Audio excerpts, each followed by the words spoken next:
Hello. So tonight for the gin review, I thought I'd do a little video because last night's gin was so bad. This one, I mean, I don't know how they even consider this gin. Please, if you ever see this bottle out and about in a liquor store, don't get it. Don't even like look at it because it'll make you really pissed off if you spend money on it and then try it like I did yesterday. So tonight, I thought I'd do a gin that I really, really love. That I found recently, about a month ago, and it is the Botanist. It's this guy right here. Look at this beautiful bottle, huh? So all the botanicals, because it's the Botanist, is right there on the bottle. Isn't that cool? I mean, it's awesome.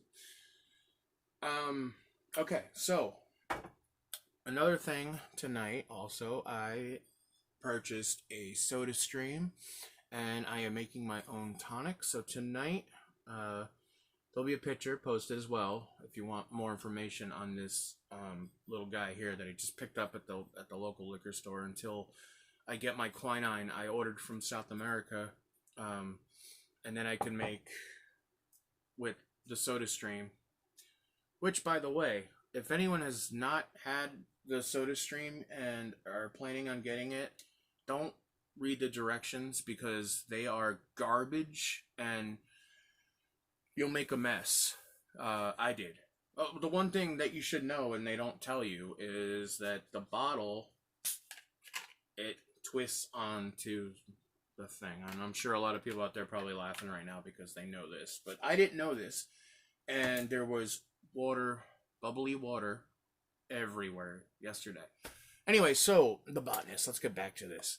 Here's my G&T with the tonic. Of course, a lime wedge. It's all you need. If you are not making your tonic fresh, like I'm doing, Fever Tree is amazing. And if you don't have Fever Tree, I'd go with Q. Okay, so anyway. So good. All right, so let's do the old pop it type of thing here. Oh, I love that. I love a cork. I don't care who you are that doesn't like a cork. I love a cork. It's awesome. I'm looking for my shotter here. Wait, give me a second. Excuse me.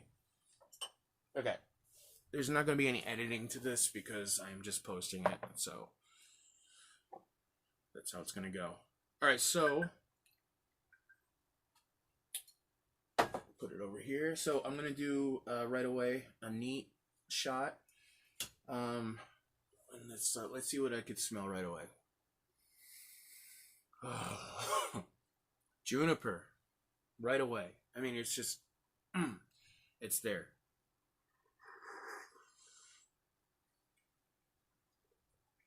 Oh my God, it hits so amazing. Amazing. I know. You have to get a bottle of this if you remotely like anything related to gin. Get a bottle of this. I'm telling you, you won't go wrong. Okay, so the Botanist Gin. It's a small batch, artisanal, dry gin. It's combining the 9 classical botanicals with 22 others. So that is the reason 22 is on the bottle, right? Makes sense.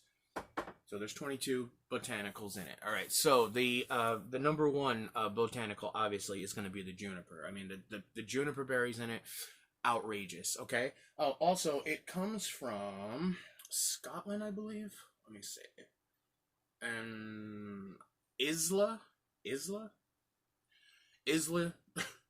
Dry gin. All right, so it's Foraged Island Botanicals. I love when they do stuff like that. Like it's like being a chef. Like I describe things maybe a little too much, but anyway, yeah, we're at a 46% ALC for a 750. That's not bad at all. It's gonna. You have a few of these, you're gonna get tore up pretty fast.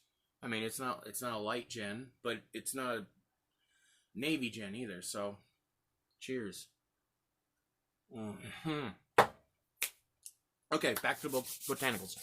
Juniper, angelica root, cassia. Cassia is cinnamon. For those that don't know, actually, most cinnamon that you buy in the store is cassia. But because cinnamon is so expensive, you don't know what you're eating until now, right? Isn't that crazy? Okay, so we also have the cassia bark, like I said, the cinnamon bark too. So I got both of them going in there, which is awesome. Coriander, lemon peel, orange peel, licorice root, orris root. Orris root is very densely. Yes, honey. It's very all right. Let me talk. All right, and then we'll talk. All right. So, orris root. It is licorice, caraway seeds. Think of rye bread, but not rye bread. Caraway. I'm sure you know what that is. So they put apple mint, birch leaves, downy birch, bog myrtle leaves, sweet chamomile, creeping bedstraw, thistle flowers, elder flowers, gross flowers, heather flowers. Come on! I mean, how many flowers they got in this thing? Hawthorn flowers. I'm still going here. Juniper, which we said in the beginning, but they have two kinds of juniper. One that grows on the isle or island or whatever they want to call it, and then a juniper that's on the mainland of Scotland. It is Scotland, by the way. So the idea of this gin was that they foraged the island for these botanicals, which amazingly are all on the island. I mean, that's insane, right? It's not really, though. The other day, walking around the Mockingbird, I found so many botanicals just growing wildly in the ground, and I made a really nice pennyroyal tea for me and a couple of close friends, and it was awesome. Okay, anyway, so they use a pot still. Okay, they call it Ugly Betty. I don't know why. And then to distill it, the process takes about 3 times longer than a traditional gin would. So that's where we're getting these flavor notes. This tonic, by the way, outstanding. I mean, just for a liquor store tonic, we got in it, filtered water, agave nectar, cinchona, which is the quinine, citric acid. I mean, you gotta have citric acid, right? I mean, you just gotta put a lime or lemon or orange or grapefruit. That's what I usually do anyway, just to bump it up. Oh my god, I feel like I'm on the island. Which I would probably love right now because it snowed yesterday here. Anyway, it's been watching this at a weird time. It is after Easter, middle April. I didn't know it was gonna snow. I don't think anyone else did.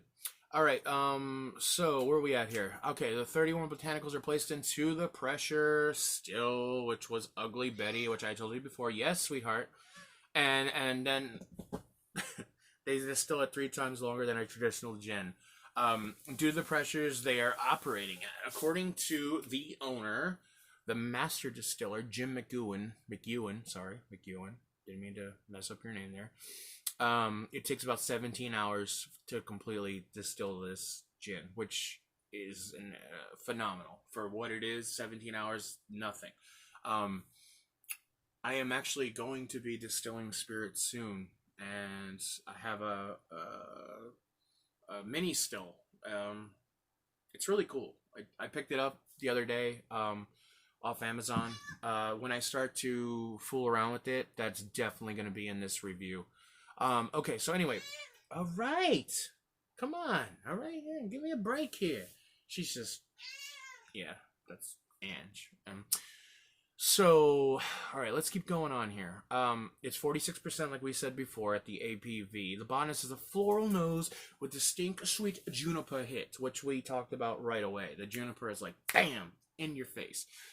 But it's not a cologne, if that makes any sense. I mean, a lot of gins like this crap here, and trust me, we're gonna get to this bastard too. It's this thing right here smells like my grandfather's cologne. Like literally, it came out of an Avon bottle, and it tastes about the same. Horrible. I mean, it'll mess you up. It's like 50 something percent, 57.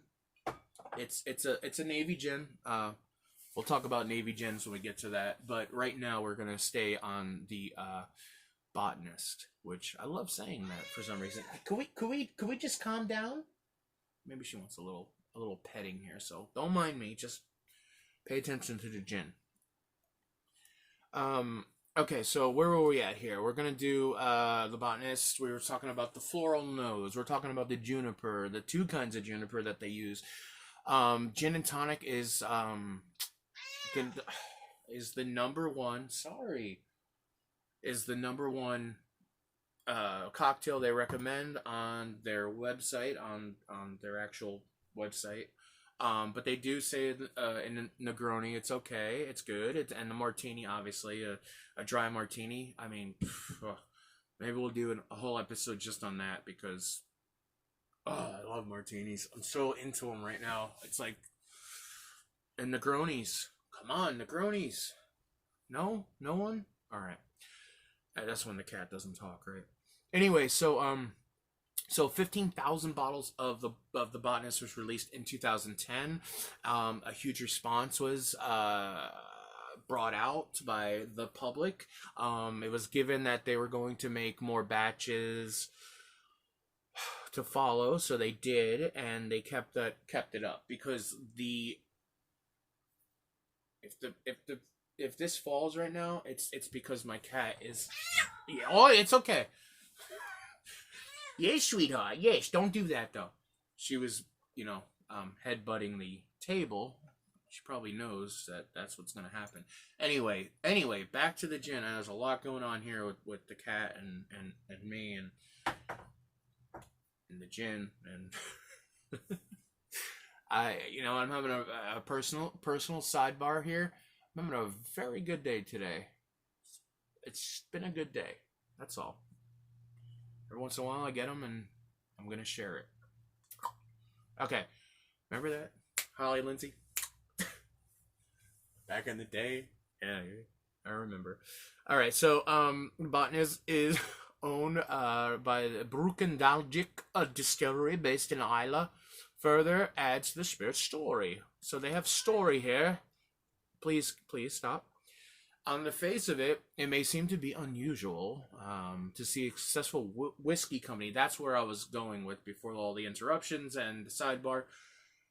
This, the company that makes this is a whiskey distillery, okay? And that's not unusual. A lot of whiskey distilleries here in Middle Tennessee and Kentucky and everywhere else where bourbon and whiskey is generally consumed over gin, started out that way, and then they added a gin into the mix, which some of them are not that good, I gotta say, because they taste too much like a whiskey, a White Lightning, a bourbon. It's too much ethanol, too much alcohol in the palate. It's not enough botanicals, which is what, any gin drinker really was going after. Come on, we're not drinking vodka here. We're not drinking rum. We're not drinking tequila. We're drinking gin. Gin is it. For me, anyway. I've always loved gin. Until recently, I have gotten back into it, and I'm very, very happy that I have. My collection is ever growing. I'm trying new ones every day, and hopefully I could pass on some wisdom with my drinking. Cheers, right? Okay. All right. So bottom lines, honestly, if I was doing like a star system or a thumbs up or whatever, it would be the highest whatever that would be, 5 stars, 6 stars, whatever. 2 thumbs up. Remember that? Oh, Siskel and Ebert, which they're both dead now. Isn't that crazy? Shit happens, right? Anyway, I can't speak highly enough about this gin. I know I'm probably not touching on some important things here, like what the botanicals together. Like here's an example right here. This is Monkey 47, okay? They use 47 botanicals in this. Now, when I first got this, I was, so excited to try it. We'll do a review on this also. It's a good gin, don't get me wrong. But it's very pricey. This bottle right here, I think was like $50, $60. No, maybe not that much. It was like 40. It's a small bottle too. It's not it's 375 milliliters, compared to the standard 750. And if you want the 750, that bottle is $80. I know that. So there's no way I'm spending more than $45 on a bottle of gin. There's just no way. I don't see it happening. For this gin right here, the price on this one was $35, and I'd seen it retail for a little under that. Actually, the store that I got this one at, there's actually a story to this. I tried this gin originally in this size, in the half size, out of Nashville, and I drank the whole bottle within 2 days. I mean, it was just gin and tonic, Negroni, martini, amazing, done. And there's a liquor store that's close to where I'm at right now in Spring Hill, and they had this bottle sitting there for a long time.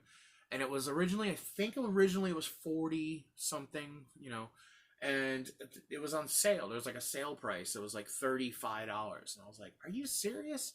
So I definitely picked that up. And I don't think they knew what they had. But then again, they're probably paying, I don't know, what, $19 a bottle. I mean, they're getting a real discount, and the markup on liquor is insane. I mean, that's why they're staying in business. And right now during this pandemic, they're really staying in business, I'm not the only one that's drinking gin here. I know a couple of you guys out there are doing the same.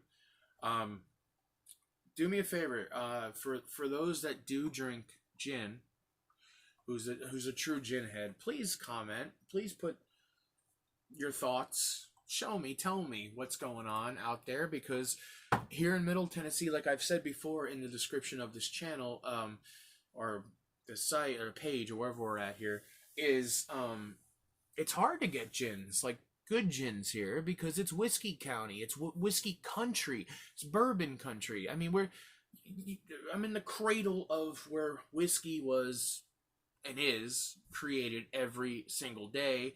And when you go into the liquor store around here, there are 5 walls of different whiskeys and bourbons, and there is a tiny little shelf with gin.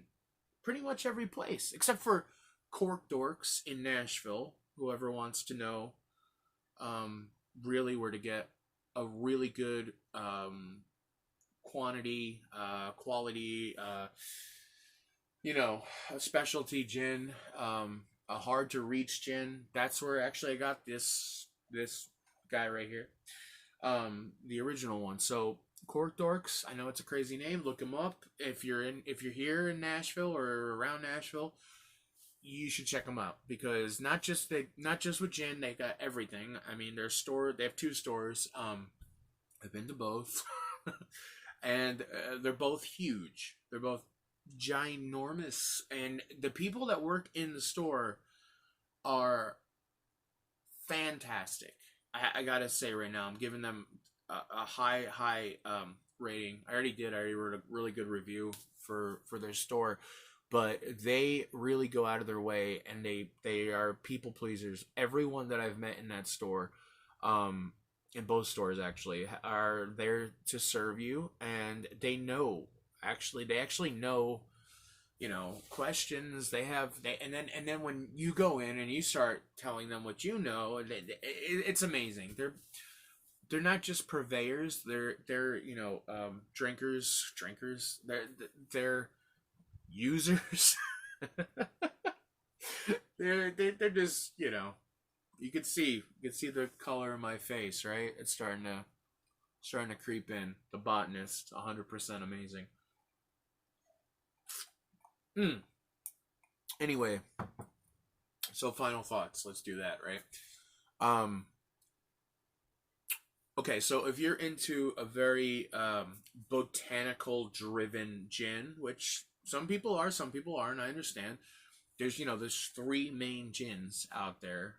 Well, there's London Dry, right? And then there's Old Tom, which we will definitely get into another time, another night, which is amazing. And then there's this one gin, which I'm sure if you are a gin head, you definitely have had this before. Pilgrim. Sorry, what am I saying? Plymouth gin, because Plymouth, Pilgrims, they go hand in hand. Unbelievable. Okay, so we'll do a whole review on this. That's a whole nother night. That's a whole nother topic. But just so you know, there's three main styles. Some people put in, there's a Belgium style, there's a Holland style, there's an American style, there's, like this one here is made in France, and this one here is made in, where was this one? Colorado, I believe. Somewhere in the Midwest. It's shit anyway. This is German right here. I mean, German gin. Come on, rock on, Germans. And then here's a classic London Dry right here. Oh shit! I hope I didn't break that. No, we're good. We're good. The vape pen is saved. Okay.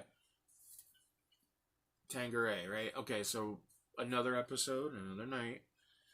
But this guy right here was my original go-to gin back in the day. Here's a story. I went to a comedy club with my cousin in West Palm Beach. I don't know, but when I was about 21, I don't really remember. I know it was like I just turned the age, and I was going kind of crazy with buying and all that good fun stuff. So I was at the comedy club, and you have to have a drink when you go to a comedy club, right? So I always just loved the smell of gin, so I was like, oh, on the menu, and there's like a blue sapphire fruity drink or whatever it was, and I had it and I loved it right then and there, and I was like, oh my god, I need this gin. So I went to the liquor store the next day, the one in Royal Palm Beach. Some people will know where that's at. There's a Walgreens. And I walked up to the clerk, who was a young woman, but I was young too. And I told her, right, exact words, you ready? I want the blue one. The blue one, I said. Now, she looked at me puzzled and said, what? What do you want? The blue one? So, needless to say, that was my fall into the gin world right then and there. It was a Bombay Sapphire, obviously, if you didn't pick up on that. The blue one.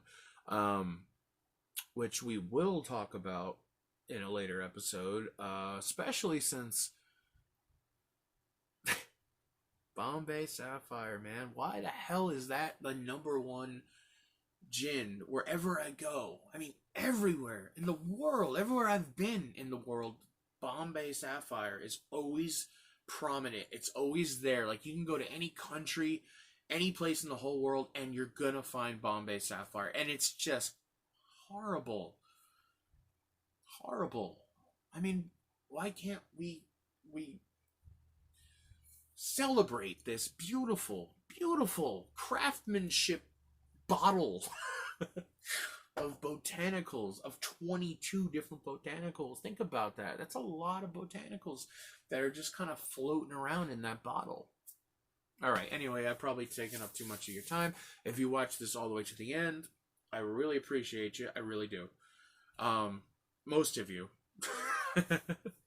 But again, please comment, like, subscribe, all that crap they say every YouTube video I ever watch. I don't know.